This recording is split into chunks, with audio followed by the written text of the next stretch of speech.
que le FESF ne soit pas une banque, est-ce que ça va régler le problème? Ça veut dire qu'on va faire un autre choix. On va faire un choix. Ben oui, on va faire un discuter. choix. Et alors, on a fait des choix tout le temps et qui étaient des mauvais choix depuis le début. Mais si, on n'a pas choisi. On a fait un certain nombre de choix. Je suis désolé, on a fait un certain nombre de choix depuis 2 ans qui étaient des mauvais choix. À chaque fois, systématiquement, on a pris la mauvaise direction. Donc, on a empilé de la dette, on a continué à aider la Grèce, etc. Tout ça, c'est des mauvais choix. Ce sont des mauvais choix. Bon, ben voilà, on les assume maintenant. Donc, si on fait du FESF un réhausseur de crédit, c'est ce qui semble se tramer. Pour vous, c'est encore un mauvais choix. Vous savez comment ils ont fini les réhausseurs de crédit là, en 2008? Aux États-Unis, vous vous rappelez un peu? Il y avait une crise qui était totalement différente. Mais vous vous rappelez un peu comment ça a fini les réhausseurs de crédit? C'est quoi un réhausseur de crédit? C'est une aberration.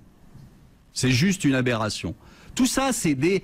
En fait, vous avez devant vous un tsunami et vous mettez des sacs de sable en disant que ça va l'arrêter. C'est ridicule. C'est juste ridicule. Alors vous pouvez y croire, on arrive bientôt dans la période de Noël, donc c'est bien de croire au Père Noël. Enfin, vous avez plus l'âge normalement de croire au Père Noël. Oui. Et il faudrait que ceux qui nous dirigent en Europe et en France arrêtent de croire au Père Noël, même si on est bientôt le 25 décembre. Il n'y aura pas de miracle. De toute façon, vous devez payer la note. Quoi qu'il arrive, vous la paierez, la note. D'accord? Ce qui veut dire quoi? Ce qui veut dire que vous avez devant vous une récession, voire une dépression mondiale. Donc, continuons comme ça. Continuons comme ça. Continuons à rêver. C'est très sympa de rêver. La seule chose, c'est que, en attendant, en rêvant, on ne fait rien. Et on va continuer à ne rien faire. Donc ne vous attendez pas à des miracles le 23 octobre, parce qu'ils n'auront en rien réglé la situation le 23 octobre. Olivier, ok, on ne croit pas au Père Noël, mais on a besoin de vos conseils quand même. Puisque vous dites que tout va mal, qu'ils sont tous imbéciles, que nos politiques n'ont rien à faire à leur poste. Très bien, alors prenez le poste de François Baroin. Imaginez, vous êtes à sa place à Bercy. Je ne prends pas le poste de François Baroin, je n'ai pas été appelé pour ça. Imaginez, faisons un rêve. Faisons un rêve. Imaginez, faisons un rêve, Olivier. Vous êtes ministre de l'économie.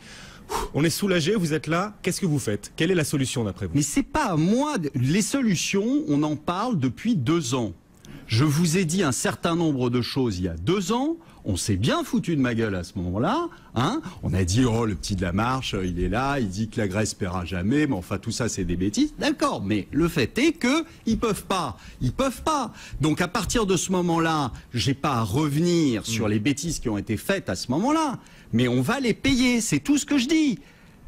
Et on continue à toujours essayer avec toujours les mêmes recettes. C'est toujours empiler de la dette, empiler de la dette, empiler de la dette en disant peut-être que ça va passer un jour. Non, ça passe pas. Quand vous êtes endetté, à moins de gagner au loto, vous pouvez pas rembourser. Si en plus vous avez perdu votre boulot, c'est difficile de rembourser. Olivier, voilà, c'est tout ce que je dis. Alors on fait quoi? On va se pendre? Non, on va pas se pendre, mais apprêtez-vous à vivre des heures et des années probablement très difficiles. Alors, vous avez 2 solutions. Soit vous vous cachez la tête dans le sable en disant il va bien arriver quelque chose qui va être sympathique et qui va me sauver. Bon, c'est une solution, c'est une façon de voir les choses. Soit vous vous y préparez, vous essayez de faire quelques petites actions pour éviter de vous faire complètement plumer. Parce que c'est ce qui va arriver. Vous allez vous faire plumer, que ce soit au niveau des impôts, que ce soit au niveau des banques, quand certaines vont sauter, si vous avez vos comptes dedans, vous serez plumé. Et voilà. Et vous serez plumé par les États, parce que c'est ce qui est en train d'arriver en Grèce, et c'est ce qui arrivera dans d'autres États.